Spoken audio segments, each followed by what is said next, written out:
Hello à tous, je suis ravie de vous retrouver pour un nouvel épisode du podcast.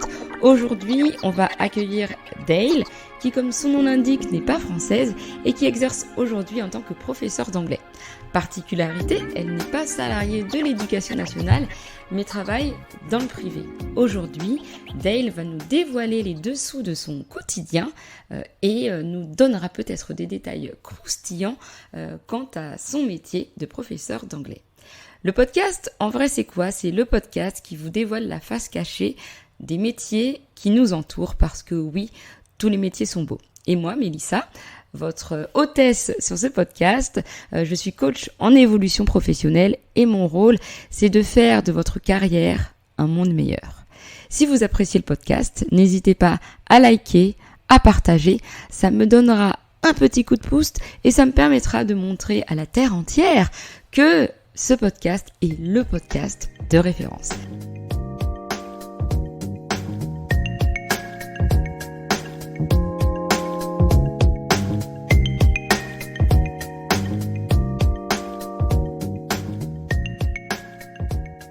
Hello Dale, je suis ravie de t'accueillir sur le podcast pour que tu nous parles de ton métier. Avant qu'on se lance et que je te pose plein de questions, est-ce que tu peux te présenter rapidement en quelques mots? Ok, hello, alors moi c'est Dale, je viens d'avoir 35 ans et je suis prof d'anglais à Paris. Alors, prof d'anglais. Moi, tu sais que à chaque fois qu'on me parle du métier de prof, j'associe ça souvent au ministère de l'Éducation nationale. Enfin, pour moi, un prof travaille pour l'Éducation nationale. Mais, de source sûre, je sais que toi, tu ne travailles pas dans l'Éducation nationale. Donc, est-ce que tu peux nous dire, rapidement, pour qui tu travailles, depuis combien de temps tu fais ça? Alors oui, effectivement, je n'ai pas choisi la voie de l'éducation nationale, mais c'était pas exprès, enfin, je l'ai pas évité quoi. Ah, ok. Enfin maintenant, je l'évite. Mais au départ, Oui, j'y pensais pas. D'accord, ok. Et en fait, pour résumer, je travaille dans 3 endroits différents. Je suis salariée au British Council, c'est-à-dire que j'ai un CDI, je précise parce que c'est important de préciser. D'accord. Et je suis vacataire à Sciences Po et vacataire au lycée Chaptal. D'accord, ok. Donc là, si tu dis vacataire, c'est parce que toi, tu as un statut, on va dire, du privé pour le public, c'est ça? C'est ça, c'est exactement ça. Ok. Et je ne peux pas être vacataire en France sans avoir un CDI. Ah, c'est pour ça que le je précise. CDI au British Council. Voilà, qui me permet d'avoir différents jobs. Ah, mais c'est top. Et alors, je vais paraître pour une inculte, mais le British Council, j'ai pas le même accent que toi. Mais en fait, c'est quoi exactement? Alors, on est une organisation. En fait, on est une organisation. On est un peu comme l'Alliance française, D'accord. mais pour tout ce qui est relations culturelles britanniques. En fait, à la base, on promeut la culture britannique, mais on a différents départements. On a un centre d'apprentissage de langue avec des profs. On a le département culturel. On fait plein de choses D'accord. comme ça. Ok. Et justement, les élèves, Oui. Bon, on en parlera plus tard, mais les élèves, ça va être du coup que des adultes ou tu as aussi des enfants? En fait, qui sont les élèves du British Council? C'est tout le monde. C'est de Ok. 0 à 99 ans. Mais alors, c'est-à-dire que si moi, Mélissa, par exemple, j'ai envie de me perfectionner en anglais, Ouais. je peux prendre des cours au British Council. C'est ça, tu viens et tu vas faire ce qu'on appelle un placement test. On va te parler, on va te montrer des photos, on va te poser des questions. Et à partir de ça, on va te donner un niveau. Et là, tu vas t'inscrire dans un cours. Ok. Bon, alors tu verras, j'ai déjà plein de questions en tête. Mais qu'est-ce qui... Bon, là, ça fera peut-être un peu de la promotion pour l'endroit où tu travailles. Mais qu'est-ce que ça m'apporterait en plus de faire des cours au British Council plutôt que avoir un prof particulier? En fait, ça dépend vraiment de ce que t'aimes et comment t'aimes apprendre. Il y a des gens qui préfèrent avoir un prof particulier, qui vraiment portent l'attention que sur eux, et il y a des gens qui préfèrent avoir des conversations, être dans une classe en fait. Voilà, dans une un système de classe. Okay. Exactement. Ok. Donc ça dépend. Et en fait, je suis pas là pour faire la promotion, mais c'est vrai que sans vouloir me vanter, on est les meilleurs sur le marché de l'apprentissage des langues en tant que langue étrangère. D'accord. On est là depuis 1963 en fait. Ouais, c'est énorme. Donc, et on a à peu près, à Paris, on a 10 écoles. Donc on est implanté partout dans la ville. D'accord. Et à Marseille, non, on n'est plus à Marseille, pardon. On avait une école à Marseille, elle a fermé. Et on est implanté dans le monde entier. Donc on est dans tous les pays. Ouais, ça rayonne vraiment. Je trouve ça trop bien. Et justement, les professeurs qui travaillent au British Council, est-ce que ça va être que des personnes qui sont anglophones à la base, ou est-ce que des personnes qui ont eu un cursus LEA, LLC, ou alors j'ai oublié tous les cursus, mais est-ce que quelqu'un de francophone à la base peut être prof d'anglais? Oui, on a pas mal de Français. Bon, je dirais qu'on est 90% écossais, anglais, américain, canadien. Mais il y a des gens d'autres nationalités dont l'anglais n'est pas la première langue. D'accord. Mais ils sont devenus experts et profs. D'accord, ok. Ouais. Et c'est très bien parce que grâce à ce que tu viens de dire, on va pouvoir plus parler de toi. Parce que Dale, on l'entend, c'est forcément un prénom qui n'est pas français, je crois. J'allais le changer pour Daniel. Quand je suis devenue française, je faisais cette vraiment ouais, ah non. Je dis, je vais m'appeler Daniel. Il fait, non, sûr. Non, Dale c'est très bien. Et du coup, donc, t'es prof d'anglais et, de ce que je comprends, anglophone.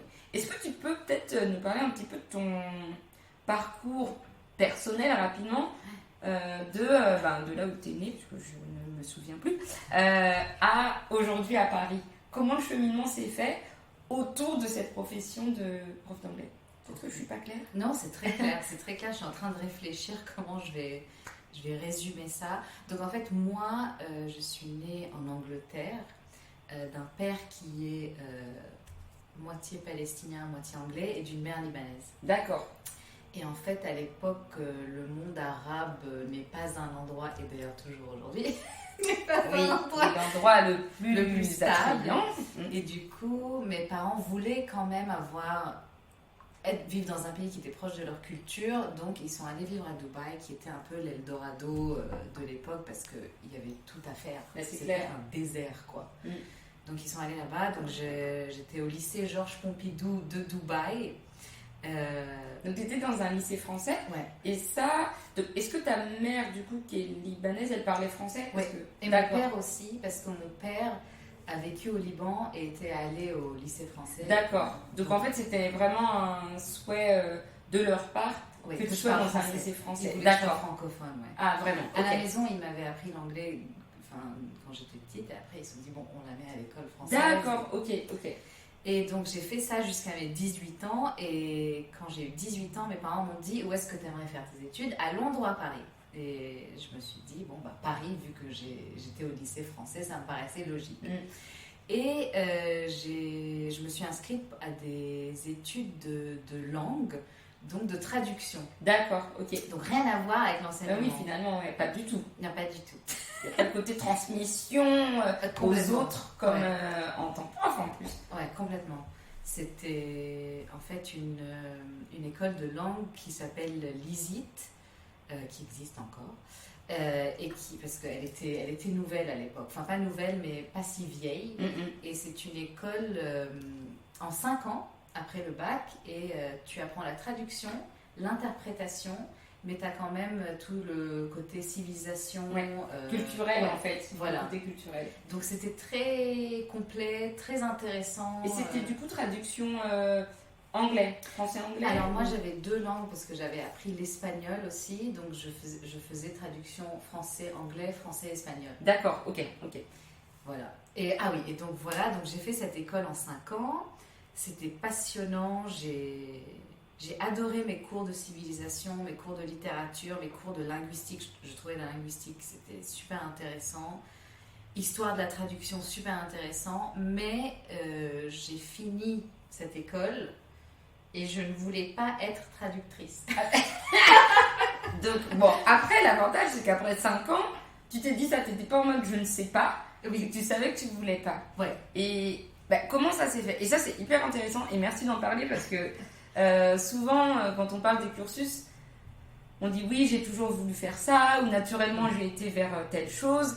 Et on parle peu de ce moment où parfois on se dit, en fait, j'ai fait des études pour un métier, mais j'ai pas envie de faire ça.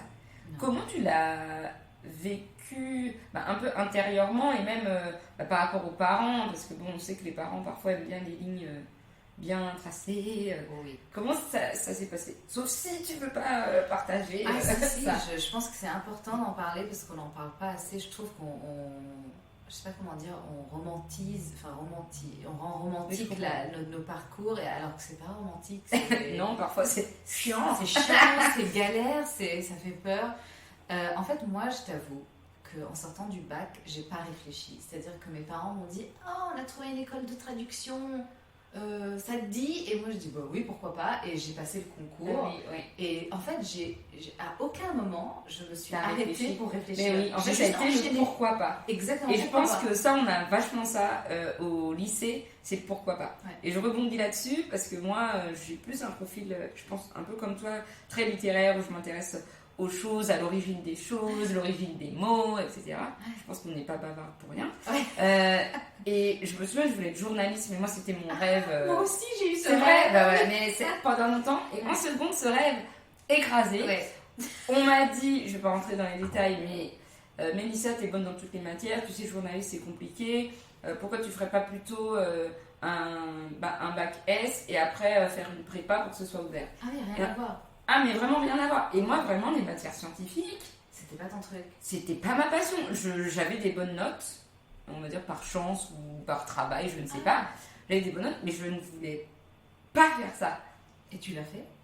Et je l'ai fait. Et surtout, j'étais dans une seconde où j'avais option théâtre. Donc, clairement, nos profs de matières scientifiques, c'était pas les meilleurs. Les cours n'étaient pas, on va dire, n'avaient pas le niveau d'exigence que ceux qui avaient des options scientifiques. Oui. Ouais. Je suis arrivée en première, la souffrance. C'est pour ça que j'en ai fait 2. Mais bon, en fait, c'était pour rebondir à ce que tu disais. J'ai fait 2 premières. Ah, ok. J'ai fait 2 premières parce que ma première, ça a été très compliqué. Mais comme toi, en fait, quand on m'a dit ça, je me suis dit, si on me le dit, moi j'ai 15-16 ans, on me dit que je suis bonne dans toutes les matières, je devrais faire S, c'est. Pourquoi pas? Et puis je savais que ça allait être compliqué d'être journaliste, donc je me suis dit comme toi. Pourquoi pas? C'est ces 2 mots, c'est compliqué, qui cassent tout. En fait, ça ferme toutes les portes. Et je trouve qu'à 16 ans, c'est rare d'avoir des adolescents qui s'affirment assez et qui savent ce qu'ils aiment pour dire non, en fait, j'aime pas ça. Et c'est pour ça que moi, j'admire et j'adore les ados. Moi aussi, j'adore les ados. C'est vrai? Toi aussi, j'adore les ados. Oui, j'adore les ados. Et j'adore les ados qui disent non, moi, je veux faire ça. Et même ceux qui veulent se diriger dans des bacs pro et des filières qui n'ont pas forcément bonne réputation ou ne sont pas assez, je trouve, au devant de la scène. Ouais. Très bien, t'as envie d'être coiffeur, go, vas-y. Et le fait d'assumer, je trouve ça trop bien. Donc voilà, bon, j'ai un peu, on va dire, non, mais c'est changé d'orientation. Mais c'était pour juste te dire que je comprenais le pourquoi pas. C'est assez courant, malheureusement. Mais oui, j'ai pas réfléchi. En plus, c'est un rythme de vie. Enfin, je sais pas si tu te souviens, mais moi, par exemple, à partir de la seconde, j'avais cours tous les samedis. J'avais 5 heures de philo. J'avais 4 heures de philo, pardon. Attends, là, c'était dans ton cursus au lycée. Et donc, j'arrive en France et j'ai fait cette école en 5 ans. Donc, en fait, il n'y a pas de pause. Il faut que tu fasses les 5 ans, sinon tu n'as rien. Tu sors sans rien. Et il y avait cours les samedis. Donc, en fait, j'étais dans un rythme de vie depuis 7 ans de ma vie. C'est un tunnel. Ouais, en fait. Je fonce, j'avance, il faut que je passe les étapes. En plus, la pression, parce que tu viens de Dubaï à 5000 km, tu vas pas dire à tes parents j'ai échoué. Ou j'arrête. J'arrête. J'ai eu un moment où j'ai voulu arrêter. Mes parents ont eu une réaction qui aujourd'hui, je me dis, était la bonne. Ils m'ont dit, bon, si tu reviens, tu trouves un job alors. Oui, normal. Je vais rester. Je continue. Et j'ai fini et je suis arrivée comme ça et je me suis dit j'ai besoin de 6 ans de vacances. Pour compenser tes 7 ans de... Je comprends. En plus, moi je suis une bosseuse quand j'aime un truc, et j'aimais bien quand j'aime un truc, je m'investis, peut-être j'en fais trop, mais j'étais une bosseuse. Donc, voilà. Mais qu'est-ce qui fait que du coup la traduction, ça a été non? Comment tu as eu cette sorte de révélation de te dire je ne veux pas faire ça. Qu'est-ce qui t'a pas plu? C'était sympa, j'aimais bien la gymnastique intellectuelle. Ok, trouver ce mot, reformuler, il faut que ça soit quand même idiomatique parce que si c'est du copier-coller, ça n'a aucun sens. J'aimais bien. Mais en fait, les perspectives de travail aujourd'hui en traduction sont très limitées et sont nulles. Il n'y a aucun respect pour le traducteur. C'est-à-dire que les entreprises, elles font ça elles-mêmes, même si ça ne veut rien dire, elles s'en foutent, parce qu'elles ne veulent pas payer un traducteur. Donc il y a très peu d'opportunités, sauf si tu vas travailler dans une grande institution où c'est très rare parce qu'il y a des quotas. Et bon, moi je suis anglaise, française, c'est le truc le plus courant. Mais oui, c'est vrai. Ça n'intéresse personne. Si j'étais ukrainienne, tu vois ce que je veux dire, ou coréenne, oui, si tu avais quelque chose de...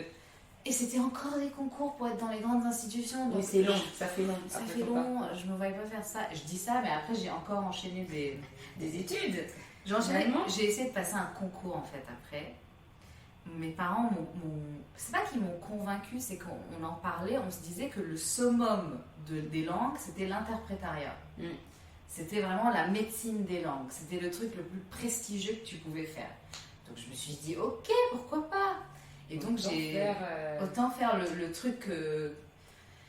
Et donc j'ai préparé le concours pour être interprète en simultané. Donc c'est les gens qui portent des casques et qui simultanément.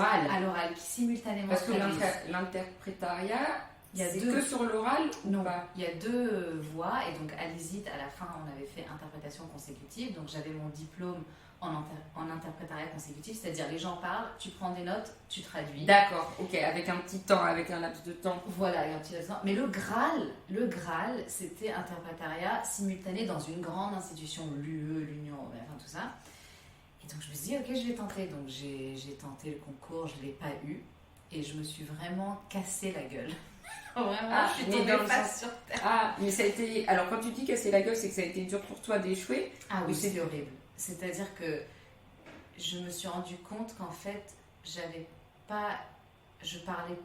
C'est pas que je parlais pas assez bien, c'est que vu que j'ai appris l'anglais naturellement, sans apprendre la grammaire... Oui, en termes de niveau de langue... Niveau. Ouais. Ah, ça a dû te faire mal. Enfin, personnellement, ça a dû être dur de te dire... en fait, je maîtrise pas cette langue. C'était ça. Je la maîtrise, mais pas de la façon... je peux pas supporter... je supportais pas le stress d'interpréter. C'est-à-dire que la personne parlait, j'avais déjà tout oublié. Et je me dis, mais attends, comment on dit communauté? Enfin, j'avais pas... En plus, c'est des mots réflexes. En fait, ça demande une certaine logique, je pense. Énormément. Peut-être que tu l'avais pas... Énormément de concentration. En fait, tous les gens qui avaient réussi, j'avais vu, parce que tu vois la liste, déjà, il y avait 10 sur 400 et ils avaient tous 50 ans. C'était des gens qui avaient beaucoup de métiers, qui supportaient des hautes doses de stress. Moi, je supporte le stress, mais pas ce genre de stress où on attend de moi de qu'est-ce qu'il a dit. Ah, ça a dû être dur. Et ça s'est fait en combien de temps? Donc, t'es sorti de visite, ensuite t'as passé le concours. Est-ce que t'as attendu ou t'as passé le concours, on va dire j'ai attendu 6 mois, 1 an? Ah oui, t'as enchaîné en fait. Oui, j'ai enchaîné. En fait, je venais de finir un stage. C'était ça, mes études se finissaient par un stage. J'ai fait un stage dans la publicité. Donc, ça n'avait rien à voir. Un secteur assez particulier. Assez particulier. Mon père, en fait, avait fait de la publicité toute sa vie et je me suis dit, allez, pourquoi pas, on teste. D'accord. Et mon école m'a laissé. Pourquoi pas. Et mon école m'a laissé alors que rien à voir avec les langues. Et donc j'ai fini ça et 3 mois, j'ai voyagé un peu, je suis allée en Italie, j'étais jamais allée en Italie et après je me dis bon, qu'est-ce que je vais faire de ma vie quoi. Ouais, concrètement. Concrètement, donc j'ai tenté ce concours et dis-toi que je dois vraiment aimer souffrir parce que je l'ai tenté 2 fois. Combien de temps après la première? Pour la deuxième fois? Quelques mois plus tard. En fait, il y a 2 écoles d'interprétariat, il y a l'ISIT qui est privé et l'ESIT qui est public, j'ai tenté les 2. Ok, et j'ai raté les 2 et les 2 fois c'était horrible. Horrible. Ça a été des épreuves. On va oublier ce passage. Ok, donc mais c'est important de le dire. Mais c'est je très bien. Je me suis cassé la gueule plusieurs fois. Plusieurs fois et que tu es toujours debout. Ouais, mais toujours sur debout. autre chose. Donc ça, merci pour ce message de positivité. Ouais. Et donc, je vais employer le mot dur. 2 échecs. 2 échecs. C'est vrai que c'est trop dur, j'aime pas ce mot. Mais c'est... Et après ça, comment le professorat, je vais employer ce mot-là, est venu à toi? Alors après, il y a eu une longue traversée du désert. 2 ans sans rien faire. Comment tu l'as vécu ça? La première année était géniale. Alors j'ai eu la chance. Et t'étais toujours à Paris? Toujours à Paris. Okay. Toujours à Paris. Et j'ai eu de la chance, vraiment j'ai eu beaucoup de chance parce que mes parents me soutenaient financièrement. Grâce à eux, je sais pas où je serais quoi. Et patient, tu vois. Oui. Pas du tout. Tu mettais pas de pression. Si, mais elle était gentille. Elle était pas du tout. Elle était gentille. Quoi. Oui, tu sentais pas de pression en mode Dave, tu fais rien. Non, il est pas négatif. Ouais, d'accord. C'est très subtil. Et puis ils m'envoyaient de l'argent sans poser de questions. Ils étaient géniaux. Quoi. Ouais, ils t'ont soutenu. Ils m'ont soutenu. Et c'était génial parce que la première année, je rencontrais mon compagnon, donc c'était le grand amour. Et nous, on avait ce rêve un peu de bohème, vivant d'amour et de frère. Et à Paris, on avait très peu d'argent et on vivait d'amour et de frère. Oui, à Paris, en plus, c'était le cliché parfait. C'était le cliché parfait. Et c'était une année géniale, même si, bien sûr, teintée d'un peu d'angoisse. Mais la deuxième année était hyper angoissante. Enfin, je ne dormais pas, quoi. Je me posais plein de questions, qu'est-ce que je vais faire et les gens commençaient à travailler parce qu'on avait 25 ans. Oui, c'est clair. Ils trouvaient l'emploi et moi j'étais là. Oui, moi j'ai pas trouvé. J'ai fait toutes ces années d'études, pourquoi? Donc c'était dur ça. Et en fait, il y a eu un moment, je me suis dit, il faut que je fasse quelque chose. On s'en fout, même si ça paye pas bien. Et je me suis dit, je vais faire je vais donner des cours particuliers au départ, peut-être. Ouais. Voilà. Donc j'ai commencé par faire ça et j'ai bien aimé. Ah. Et qu'est-ce que tu as bien aimé? Parce que là, on rentre dans le côté positif.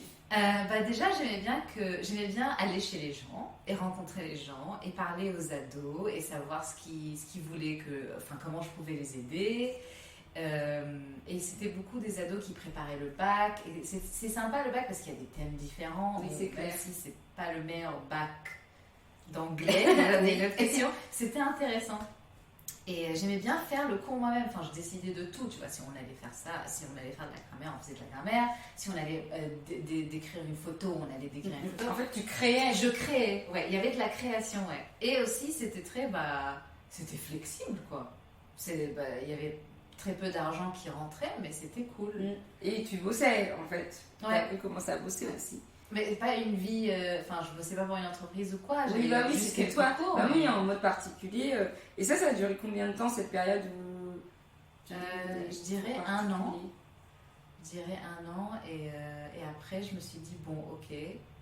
En fait, je ne sais pas comment je crois que je suis allée en ligne et j'ai trouvé ce diplôme que je ne savais pas qu'il existait. C'est le CELTA. D'accord, en fait, le CELTA, je connais pas. C'est comme, je sais pas si tu connais, c'est comme le FLE. Oui, c'est exactement la même chose, mais en anglais. D'accord, ok. Donc c'est pour enseigner l'anglais en langue étrangère. Langue étrangère, ouais. D'accord. Ah, c'est top. C'est top. Et j'ai vu que c'était Cambridge, donc je me suis dit, ok. Ah, en plus, oui. Pas mal ça. Ouais. Même si bon, ça veut tout et rien dire, mais c'est quand même Cambridge. Oui, il y a quand même un tampon. Il y a un tampon, et c'est reconnu par toutes les écoles de langue en France et dans le monde. Et dans le monde entier. Oui, ça te donne une certification. Donc ça veut dire que tu as passé un diplôme encore. J'ai passé un diplôme encore et c'était, je pense, un des meilleurs moments de ma vie. Ah, vraiment, quand je me suis dit, quand j'allais en cours, je me disais, mais c'est génial, mais c'est ça que j'aime en fait. Non, mais c'est la sensation et le contraste avec ce que tu as eu avant. Et c'était tellement évident, j'ai toujours adoré l'anglais en fait. J'ai toujours été folle de cette langue. Et je me suis dit, mais c'est trop bien. En plus, il y avait des gens comme moi. On aimait bien disséquer le truc, tu vois. Oui, parce que c'est ce que tu disais en interprétariat. Ce que tu aimais, c'était décortiquer la linguistique, la langue et les sons. Mais c'est trop bien. Et justement, alors, rapidement, parce que je pense que nous, on va pouvoir... Enfin, si ça ne tenait qu'à nous, on rentrerait dans les détails. Mais dans le diplôme, en fait, quand tu te prépares à être prof d'anglais langue étrangère, c'est quoi le contenu? Tu apprends de la phonétique, t'apprends... Non, en fait, t'apprends presque pas l'anglais. C'est ça que j'ai adoré, c'est que c'est que du pratique. Et c'est ça que je voulais, c'est-à-dire comment tu fais dans une salle de classe où tu as 10 adultes qui sont tous niveau 0. Comment tu fais pour leur apprendre l'anglais? Et c'était plein de conseils concrets comme ça. Techniques en fait. Techniques et concrets, et tu savais que tu pouvais t'en servir et ça... Et t'allais avancer en fait. C'était pas du tout c'était pas intellectuel. En fait, je dis ça parce que j'avais beaucoup lu sur le CAPES et la grecque et ça me paraissait hyper intellectuel, des dissertations et aucun côté en fait pédagogique. Oui, je comprends. Il y avait rien. Je me disais mais j'apprends à être une intello, pas à transmettre et à apprendre. Ouais. Et alors que là, c'était vraiment ça et c'était vraiment rien à voir avec le système français. C'était hyper anglo-saxon et c'est ce qu'il me fallait en fait. Oh, c'est trop bien. En fait, tu t'es trouvé là. Et là, par contre, depuis, t'as eu aucun doute. Aucun doute. Ah, il y a eu des moments difficiles, mais je sais pas comment dire. C'est presque spirituel ce que je vais dire, mais je me dis, je suis faite pour ça. On m'a mis sur terre pour ça. Ouais. Ça veut pas être tellement con. Non, mais t'as trouvé ta mission. En fait, pour toi, c'était ta mission. Ouais, ma mission. Et surtout, ma mission en France, parce que je me vois pas ailleurs en fait. Parce qu'il y a plein de collègues qui sont partis en Espagne. Oui. Et toi, c'est en France. Moi, c'est en France. En fait, quelque part, là, ta situation, ça mixe tout ce que t'aimes. Ouais. Paris. Ouais. L'anglais. Ouais. Les gens. J'adore les gens. Ben, je pense que c'est très important. Ah oui, je pense que pour être prof, quand on est formateur, formatrice, prof, je pense que sans aimer les gens, c'est. Oh, c'est pas possible. Parce que c'est challengeant, parce que même quand tu aimes les gens, parfois les gens t'agacent. Ah oui. Et te saoulent. Oui.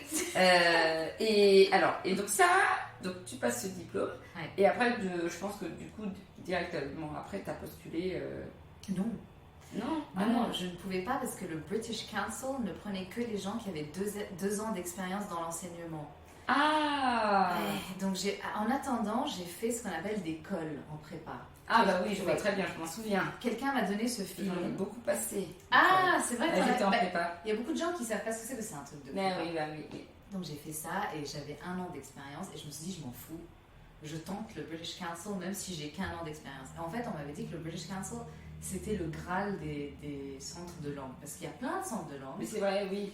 Et il y en a qui sont très très on voit beaucoup de pubs. On voit beaucoup de pubs. Tu ne verras jamais de pubs de British Council. C'est ce que j'allais dire parce que Wall Street English, je crois que leurs pubs, elles sont partout dans le métro. Et honnêtement, je crois que c'est le seul organisme privé de cours de langue que j'ai en tête en fait. En fait, je ne veux pas les dénigrer, ils font du bon travail sûrement, il y a des gens qui doivent progresser et tout. Mais en fait, le British Council, au niveau de tout ce qui était employé, c'était le meilleur truc parce que tu avais un CDI. Je pense que et c'était sécurisant en fait. Et en fait, ils te payent aussi pour chaque 2 heures de cours, tu as 1 heure de payé de préparation. Donc déjà, la mentalité est en fait, ils valorisent ton travail de prof. Complètement. Et it is the place, en fait, parce qu'ils ont tellement d'expérience, tellement de ressources, qu'en fait, ça doit être tellement riche quand tu arrives là, c'est confortable, en fait, ah oui, c'est tellement riche. En tant que prof là-bas. Mais c'est intéressant, je trouve, comme parcours. Et justement, toi, aujourd'hui, en tant que prof, et du coup, là, tu es prof d'anglais langue étrangère. Voilà. Et qu'est-ce qui te plaît le plus aujourd'hui dans ce que tu fais?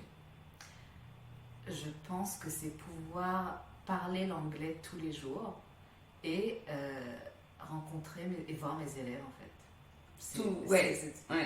En fait, parfois j'ai des moments, parfois j'ai honte de dire ça, mais j'ai des moments où je suis assise sur un coin de bureau et on est en train de parler de, je sais pas quoi, de leur week-end ou d'un truc politique ou d'un truc qu'ils ont vu. Et je me dis, j'arrive pas à croire que je suis payée pour faire ça. Ah oui, t'adores. En fait, j'adore. Mais vraiment, il y a des moments où je me dis, mais j'espère que personne va savoir que j'aime à ce point-là. Je comprends. Oui, tellement c'est... Et je pense que tu te dis que c'est même pas ton métier, en fait. Non. Pour toi, c'est juste... t'aimes, quoi. J'aime, et tu sais, t'as toujours peur quand t'aimes quelque chose et que c'est ton travail, que ça le gâche. Oui, c'est clair. Jamais ça n'a pas fait ça. Ça me parle. Moi, c'est pareil. Ah oui, parfois j'ai l'impression que c'est un jeu. Mais oui, mais c'est ça le mot. Sauf que t'es avec les gens. Et du coup, je me dis, comment j'accompagne des gens et j'aime tellement que c'est un jeu. Oui. Ça craint parce qu'on a quand même l'apprentissage des gens ou la progression des gens, leur épanouissement entre nos mains. C'est une responsabilité. Mais oui, et te dire, c'est un jeu, tu t'amuses en faisant ça. Il y a un petit côté où tu dis, mais je travaille vraiment, enfin, et je sais que, en plus, je pense un peu comme toi, j'ai pas des horaires hyper fixes, et parfois je me dis, mais je travaille vraiment, et parfois vraiment je me pose la question de me dire, mais en fait je m'amuse, quoi. Là c'est toi dans ta chambre en train de faire ce que tu rêves. Exactement. C'est exactement ça. Et après tu te dis, mais Bon, après, il y a des moments. Alors, quand même, hein, on va reprendre. Il y a des moments. On se dit pas que c'est amusant. Hein. Il y a des moments bien stressants et compliqués. On se remet en question, etc. Mais juste ça, pour finir sur ça, c'est tellement amusant. Je sais pas si tu as ça que moi, parfois, un samedi soir, à 11h, ça me prend de commencer à préparer un cours. Ah, bah oui. Tu vois, je suis là. J'ai rien à faire. Bah, moi aussi, pareil. Le week-end, je me dis, bon, je vais bosser. Et mon copain dit, mais c'est le week-end. Ouais, mais là, il faut que je le fasse. Ouais. Alors, je dis il faut, mais dans ma tête, je sais, ouais, mais j'en envie. Ouais, c'est ça. Et je sais que parfois, ça m'agace même de ne pas avoir le temps, parfois, de faire des recherches, de travailler. Oui, de le faire bien. Ouais, exactement. Je comprends. Mais bon, on pourra en parler lors d'un autre podcast de tout ça. Et au contraire, parce que même quand on choisit son métier, qu'on est épanoui, je pense qu'il y a toujours des choses qu'on aime moins. Oui, ou qui peuvent nous saouler carrément. Et c'est normal. Oui, je pense que c'est ça même. Est-ce qu'il y a des choses qui parfois t'agacent dans ce que tu fais? Je déteste, c'est facile pour moi, je déteste corriger les copies. Ah, tu détestes vraiment? Je déteste, vraiment c'est quelque chose que je déteste. Je crois que t'es pas la seule parce que je connais d'autres profs et je sais qu'il y en a certaines, peut-être qu'elles se reconnaîtront, je ne nommerai personne, mais je connais certaines personnes qui parfois corrigeaient leurs copies la veille et qui faisaient des nuits blanches parce que c'était procrastiner quelque chose qu'on déteste faire. Je repousse le truc jusqu'à la dernière minute. En fait, je vais te dire pourquoi j'aime pas, c'est que ça prend trop de temps et les élèves, je ne sais pas si vraiment c'est bénéfique. Mais c'est vrai que maintenant que tu le dis, en tant qu'élève, je réfléchis et je crois que les corrections, parfois, tu regardes la note en fait. Tu regardes la note et même si tu regardes les corrections, tu t'en souviens pour la prochaine fois? Non, on s'en souvient pas toujours. Sauf des petits trucs, tu vois, qui marquent sur... Oui. Je dis n'importe quoi, mais... oui. Qu'est-ce que ça pourrait être? Ah, voilà. Par exemple, si tu as écrit I'm agree, oui, et qu'on te met c'est I... Ah bah déjà, si tu te souviens de ça, c'est génial. Bah moi, ça, je sais que ça m'avait marqué. Ah. Parce que... Mais ça remonte, hein. Ah ouais. Et je crois que j'avais fait... Comment t'as fait? J'avais un bon niveau. Mais en fait, c'est que c'était comme si c'était un... révélation de... Il n'y a pas le c'est juste I agree. Point. Ok. Et tu vois, je t'en parle. Donc c'est que ça m'a... Intéressant. Et je pense que ça, c'est propre à chacun. Il y a peut-être un petit truc qui te choque. Parfois, t'as voilà. Autre question, du coup, qui me taraude, c'est de savoir... Donc toi, tu disais que tu avais différents groupes d'élèves, de 0 à je ne sais pas combien d'années. Est-ce que parmi ces élèves, tu as des élèves préférés ou des groupes préférés? Dis-nous la vérité. J'aime tous les groupes, mais si je devais vraiment choisir, j'adore les ados. C'est vraiment mon groupe, si je devais choisir, c'est mon groupe préféré. Mais je pense que chaque groupe a ses bons côtés. Ouais, bah oui. Ouais. Et qu'est-ce qui fait que... Parce que, alors, là, forcément, ça me parle parce que j'adore les ados. Moi aussi, je suis comme toi. Même dans la vie, j'ai toujours eu pas mal de petits cousins, donc surtout des garçons.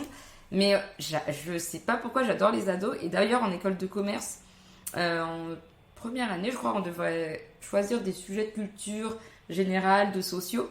Et j'avais choisi le sujet sur les adolescents parce que je sais pas, je trouve que les ados sont fascinants. Ouais. Donc toi, qu'est-ce qui fait que ce serait ton groupe préféré? En fait, je trouve qu'on sous-estime les adolescents, en fait. Ils sont à un moment de leur vie où ils sont en train de développer leur pensée critique. Ils commencent à savoir quels sont leurs goûts, ce qu'ils aiment, ils ont des avis.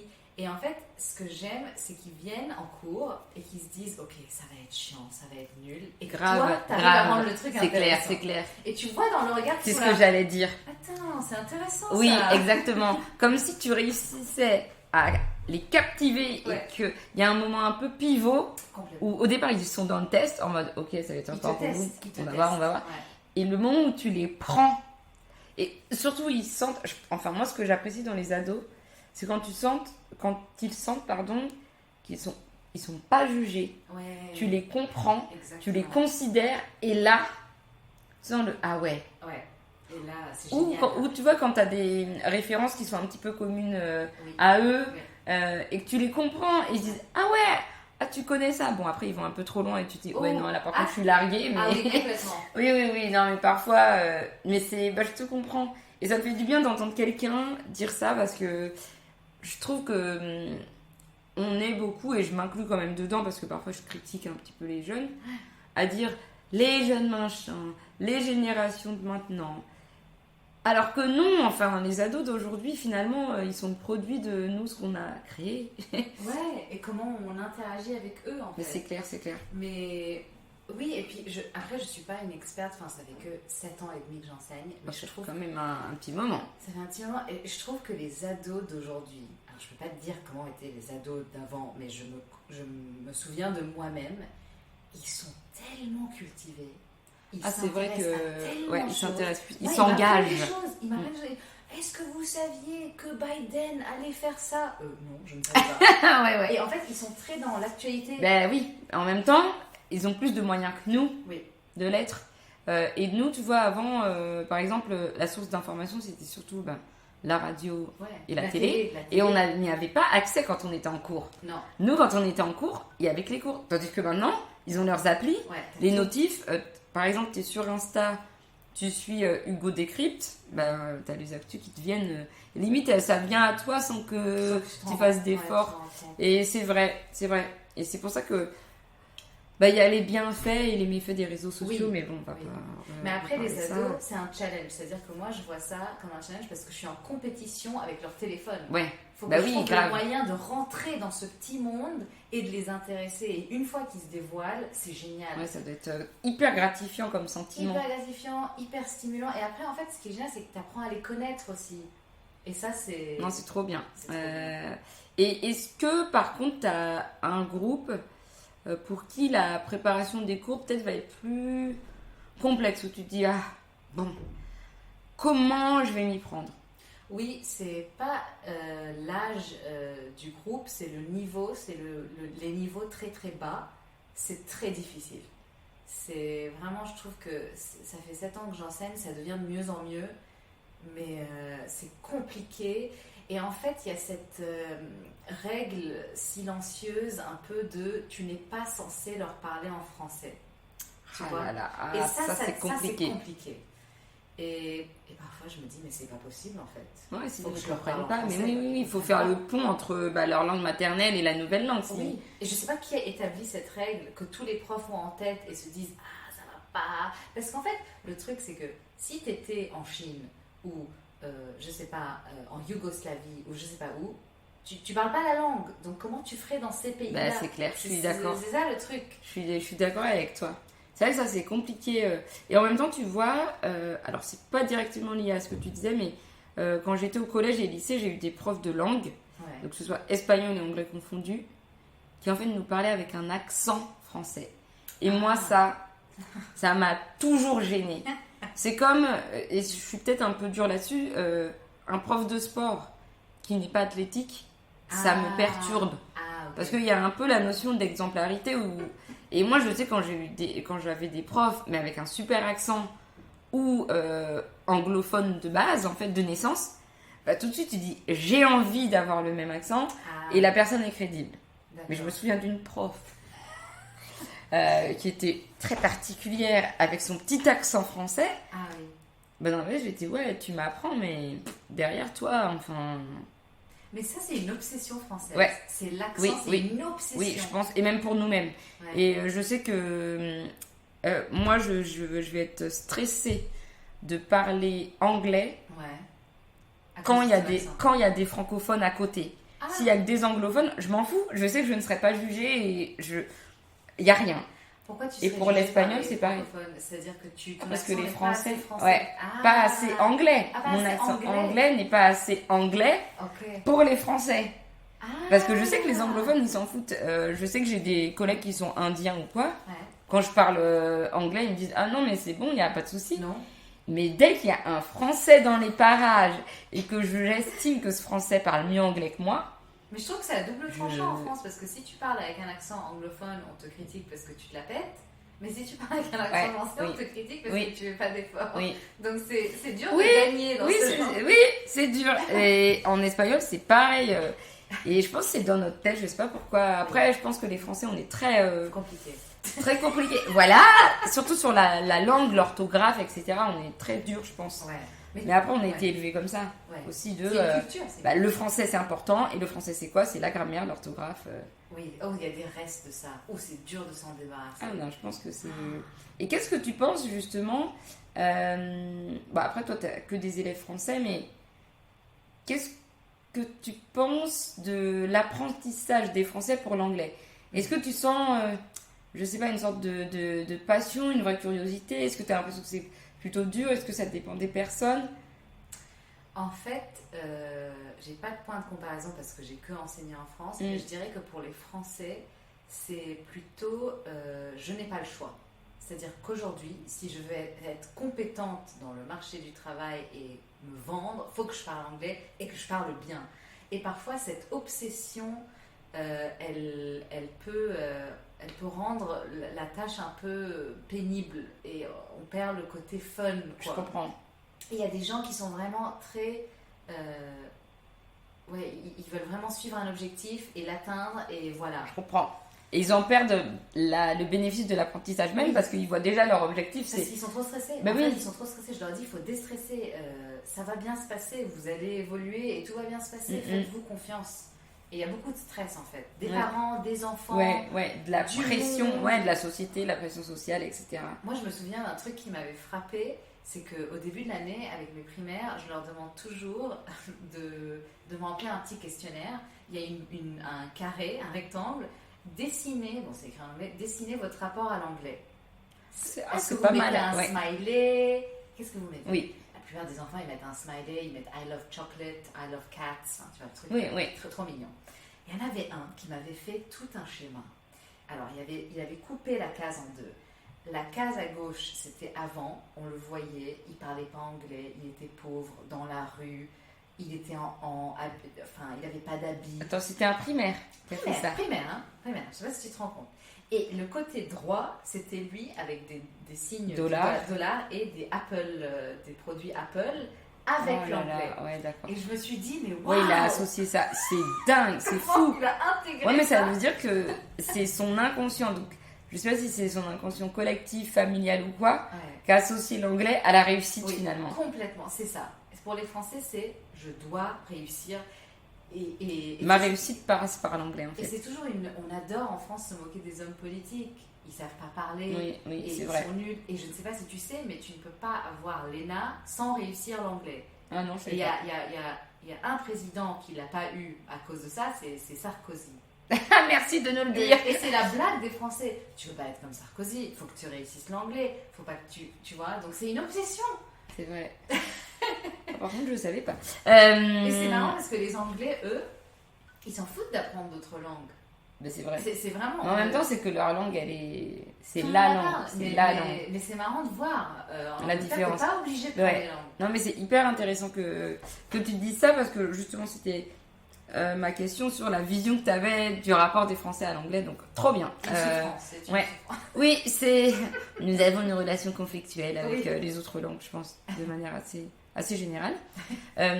Pour finir, parce que je pense que tu nous as partagé énormément de choses, c'était passionnant parce que tu as parlé de ton quotidien, mais en même temps du métier de prof, de ton parcours, des questionnements aussi que ça te pose.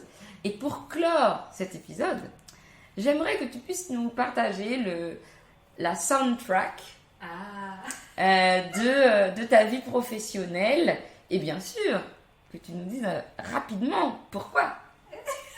Je sens qu'il y a une bêtise. Alors le soundtrack, c'est une chanson pour enfants. C'est a nursery rhyme. Mais je la connais pas. Si tu vas la connaître parce que c'est la chanson que tous les petits Français apprennent quand ils apprennent l'anglais. Attends, mais c'est quoi? Mais ça se trouve, je la connais pas. Est-ce qu'on peut avoir droit à un petit extrait chanté par toi? Ah, ok. Alors, c'est les parties du corps et tu dois te mettre debout et tu dois faire la danse en chantant la chanson. Ah, bon. Mais non, moi je connais que Head, Shoulder, Knees and Toes. C'est ça. Ah, c'est ça.